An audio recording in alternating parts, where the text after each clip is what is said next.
नमस्ते दोस्तों। सबसे पहले मैं चाहूँगा कि आप इस वीडियो को अभी के भी कहीं पॉज कर दीजिए। पिन कमेंट में जाइए, वहाँ पर मेरे ट्विटर का लिंक दिया हुआ है मैंने, वहाँ पर जाकर के आप 2 वीडियोस को जरूर देखिए। पहले उन 2 वीडियोस को जो चांदबाग में आम आदमी पार्टी के नेता के बुलाने पर जो भीड़ आई थी, जिसने पुलिस वालों को दोनों तरफ से घेर करके उनके ऊपर पथराव किया, उन लोगों को घेर करके पत्थरों से मारा, फिर उनकी लाठियां छीन करके उससे उनको पीटा, जैसे तैसे करके वहां से कुछ जो पुलिस वाले थे वो निकल करके भाग पाने में सक्षम हुए। लेकिन ऐसा कहा जा रहा है कि जो अंत में एक पुलिस वाला बचा था, जिसको लास्ट तक इस वीडियो में पीटा गया, वो थे बलिदानी रतनलाल जी। यदि कहीं से भी आपके किसी परिवारीजन की मृत्यु का समाचार आप तक पहुंचता है, थोड़ी देर के बाद में लाश आप तक पहुंच जाती है। बहुत सारे ऐसे लोग होंगे जिन्होंने अपनों की ऐसी लाशें देखी होंगी। सारा परिवार जो है वो रोता है, लेकिन उसके कुछ दिनों के बाद में उसका वीडियो आ जाए, मान लो कि उसका वीडियो आ जाए, किस तरीके से उस व्यक्ति को, जो आपके परिवार का सदस्य था, उसको पीट पीट करके मारा गया, चाकुओं से गोद करके मारा गया, पत्थरों से कुचल कुचल करके मारा गया, लातों से पीट पीट करके उसको मारा गया, कैसे मारा गया। यदि वो वीडियो आपके सामने आ जाए और उस वीडियो के साक्षी उस समय पर हजारों लोग हों, हजारों लोगों की साक्षी में उस व्यक्ति की हत्या की गई हो, तो जो अभी तक आपके दुख थे, चाहे वो वीडियो साल भर बाद आए, जिन दुखों को आप भूल चुके थे, वो उससे भी ज़्यादा जो उसके घाव हैं वो हरे हो जाते हैं। मैं ये वीडियो आपको क्यों दिखाना चाहता हूँ, मेरी मजबूरी है कि मैं उसको YouTube पर नहीं डाल सकता, लेकिन मैं इसलिए दिखाना चाहता हूँ क्योंकि जिस समय पर मैं इस वीडियो को देख रहा था, उस समय पर मेरे रोंगटे खड़े हो गए थे और दिमाग जो था मेरा सुन्न हो गया था। किस तरीके से एक जिहादी भीड़ इतनी ज़्यादा क्रूर हो सकती है। और ये वो शेर हैं, और इसमें आपको वो शेरनियाँ भी देखने को मिलेंगी जो सारे के सारे कुत्तों, भेड़ियों और गीदड़ों की तरह मिल करके एक शेर का शिकार कर रहे हैं। उस कौम के जिहादी जो पिछले 1400 साल से बदनाम है, सिर्फ इसलिए क्योंकि या तो वो पीठ पीछे से वार करते हैं या फिर गीदड़ों की तरह झुंड बना करके किसी एक का शिकार करते हैं। उससे अगली जो वीडियो है वो है जब ये लोग रेस्क्यू करके अपने साथी को, एक घायल साथी को लेकर के वहां से चले गए। वहां भी इनके पीछे दौड़ दौड़ करके इन्हीं जिहादी कौम वालों ने उनके ऊपर पथराव किया, लाठी डंडों से उनकी पिटाई की। लेकिन आप थोड़ी सी मजबूरी को एक और समझिए, पुलिस वालों के पास में हथियार नहीं है। यानी कि एक जिहादी कौम का सामना करने के लिए दिल्ली पुलिस के लोग जाते हैं डंडे लेकर के, और अगर उनके पास में हथियार होंगे भी तो दोस्तों इस अगली मजबूरी को समझिए कि मुझे ऐसा लगता है कि आतंकवादियों के पास में तो मानवाधिकार का पूरा अधिकार है, लेकिन हमारे दिल्ली पुलिस वाले जो लोग हैं, शायद हो सकता है वो मानव ही ना हो सकता है कि हमारे जुडिशरी या हमारे जो मानवाधिकार वाले लोग हैं इनको मानव ही ना समझते हों, इनके मानवाधिकार होते ही नहीं है। शायद इनके ऊपर पूरी की पूरी जो भीड़ है वो एक तरफा हमला करती है, लेकिन वो अपनी आत्मरक्षा के लिए एक फायर तक नहीं कर सकते हैं। जो लोग आपकी रक्षा के लिए सामने आए, आपने उन्हीं का भक्षण कर लिया। अब आपकी रक्षा की जानी चाहिए अथवा नहीं? क्या ये जो आमादा भीड़ है, ये जो जिहादियों की भीड़ है, क्या इनकी कोई मानवाधिकार हो सकते हैं? क्या इनको लाइन में लगा करके गोली नहीं मार देनी चाहिए? क्या इनको सूलियों पर नहीं टांग देना चाहिए? दोस्तों, एक होता है वो व्यक्ति जो अपने दुश्मन की हत्या कर रहा हो, लेकिन यहां पर वो लोग हैं जो अपने रक्षक की ही हत्या कर रहे हैं, उन्हीं को दौड़ा दौड़ा करके मार रहे हैं। एक भी मुसलमान अभी तक सड़क पर नहीं उतरा इसके लिए कि इतने हिंसक आंदोलन और हमारे रक्षा के लिए खड़ी हुई खाकी को मारने वाले लोगों को हम किसी भी तरीके से सजा दिलवा सके। मोहनदास करमचंद गांधी को हम बहुत क्रिटिसाइज करते हैं, लेकिन एक हिंसा की वजह से उन्होंने अपने असहयोग आंदोलन को पूरी तरीके से बंद कर दिया था। लेकिन यहां पर अभी भी धमकियां दी जा रही हैं। 47 लोगों की जानें जा चुकी हैं, लेकिन अभी भी धमकियां दी जा रही हैं कि हम इसको और उग्र करेंगे। हर्ष बंदर के आपने स्पीचेस सुन लिए हैं, आरफा खानम शेरवानी की बातें आपने सुन ली हैं, आपने सबा नकवी को सुन लिया है, आपने राणा अय्यूब को सुन लिया है, आपने कन्हैया कुमार को सुन लिया है, शाहरुख खान की गिरफ्तारी को देख लिया है, ताहिर हुसैन की का जो भागना है, उसका जो भगोड़ापन है, उसको देख लिया है। आम आदमी पार्टी का वो तेवर देख लिया है जिसमें वो ताहिर की तरफ से ध्यान को हटा करके कन्हैया कुमार की तरफ डाइवर्ट करना चाहती है।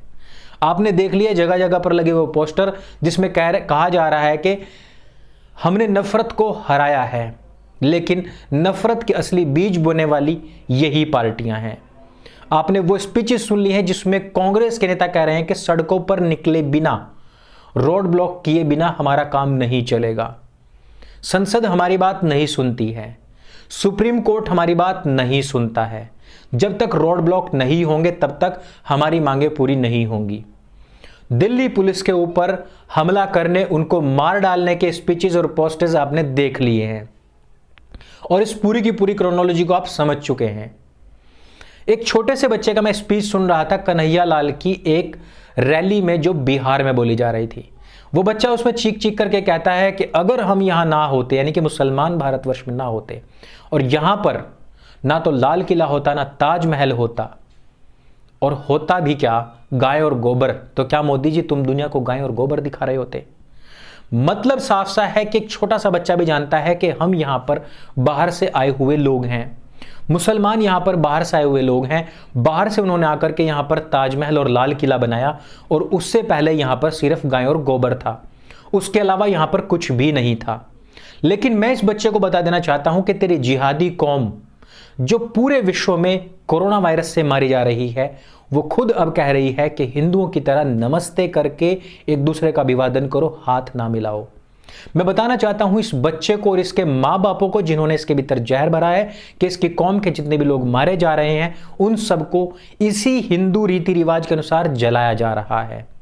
और हिंदुओं में तो देसी घी और सामग्री और कपूर डाल करके चंदन की लकड़ियों में जलाया जाता है, जिसको तुम गाली देते हो। तुम लोगों को पेट्रोल डाल करके गड्ढे में जला करके दफन कर दिया जा रहा है। कोई भी कोरोना वायरस से पीड़ित व्यक्ति दफन नहीं होगा, चाहे वो किसी भी कौम का क्यों ना हो, उसको जलाया ही जाएगा। इसका जो अभी तक का इलाज मिला है, जो इसके प्रिकॉशंस मिले हैं, वो केवल और केवल आयुर्वेद में मिले हैं। इस कौम की पूरी हर एक इंसान को बताना चाहता हूं कि इसी गाय के दूध से तुम्हारे भी बच्चों का पोषण होता है। इस्लामिक कंट्रीज में भारत के A2 टाइप गायों का पालन पोषण हो रहा है, वहां पर उनको बढ़ावा दिया जा रहा है। वहां की भूमि को उर्वरा करने के लिए इसी गोबर का इस्तेमाल हो रहा है। और मैं इनको एक और बात बता दूं कि ये जो खाद, जो पेस्टिसाइड और ये यूरिया चल रहा है, इनकी वजह से ही शरीरों में इतनी कमजोरियां आई हैं। मुस्लिम पहलवानों से भी जाकर के पूछ सकते हो, पहले गाय के गोबर की ही खाद बनती थी, उसी का उपजा हुआ अन्न लोग खाते थे और बीमारियां नहीं थी। और मैं एक और बात आपको बता दूं कि जितने भी फ्लूज हैं, जितनी भी ये बीमारियां हैं, उनमें से एक भी भारत में नहीं उपजी है, सारी की सारी विदेशों में उपजी हैं। और उनका बहुत कम प्रभाव रहा है भारतवर्ष में, केवल और केवल यहाँ की संस्कृति गाय और गोबर की वजह से, ना कि ताजमहल और लाल किले की वजह से। वो कोई मेडिसिन नहीं है। आयुर्वेद के हिसाब से आज तकरीबन जो पिछले 10 साल पहले 5% लोग प्रयोग करते थे, 27% से ज्यादा लोग आज की तारीख में आयुर्वेद के ऊपर भरोसा करने लगे हैं, इसी A2 टाइप गाय के ऊपर, उसके दूध के ऊपर और उसके गोबर से बनी हुई खाद के ऊपर। और साथ ही साथ में इस बददिमागी जिहादी कौम के लोगों को बताना चाहता हूं कि भले ही वो कोरोना वायरस हो, स्वाइन फ्लू हो, बर्ड फ्लू हो, सारे के सारे मांसाहार से फैलते हैं, शाकाहार से नहीं।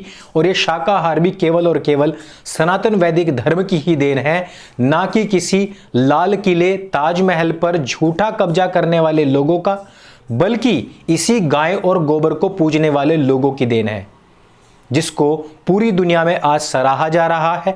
चीन खुद कह चुका है कि हमको पूरी तरीके से मांसाहार का प्रोडक्शन रोक देना चाहिए और हमको शाकाहार की ओर बढ़ना चाहिए।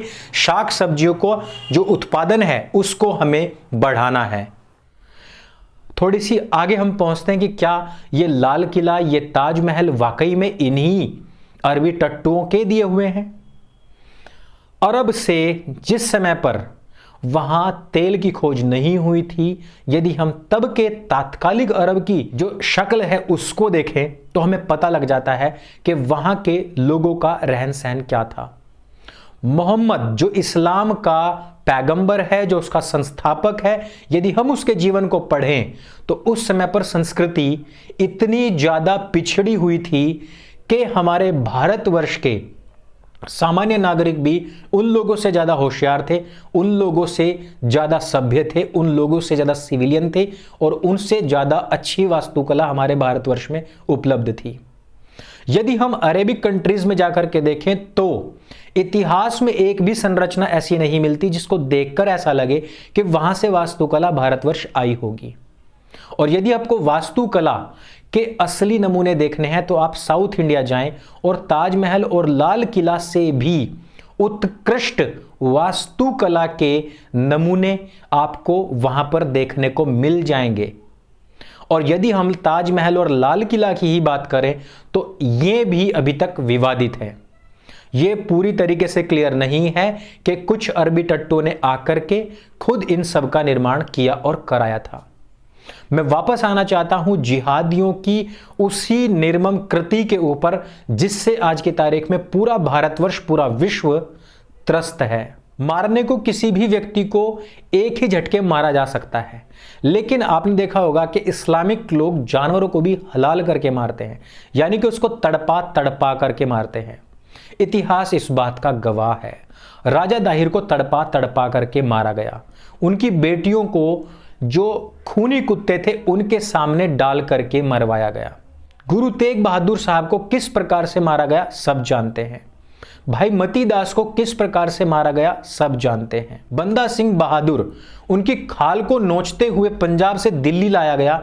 उनके हाथ से ही उनके बेटे का सीना चिरवाने की पूरी कोशिश की गई और फिर उनके आंखों के सामने उनके 5 साल के बच्चे का सीना चीर करके उनका दिल निकाल करके बंदा सिंह बहादुर जी के मुंह में ठूंसा गया। जबरदस्ती देखिए, तड़पा तड़पा करके मारने की जो हद है और जो मेंटालिटी है उसको समझना बहुत जरूरी है। मारने को कमलेश तिवारी जी को सीधे गोली मारी जा सकती थी, लेकिन धीरे धीरे उनके गले को रेता गया, उनको चाकुओं से गोदा गया।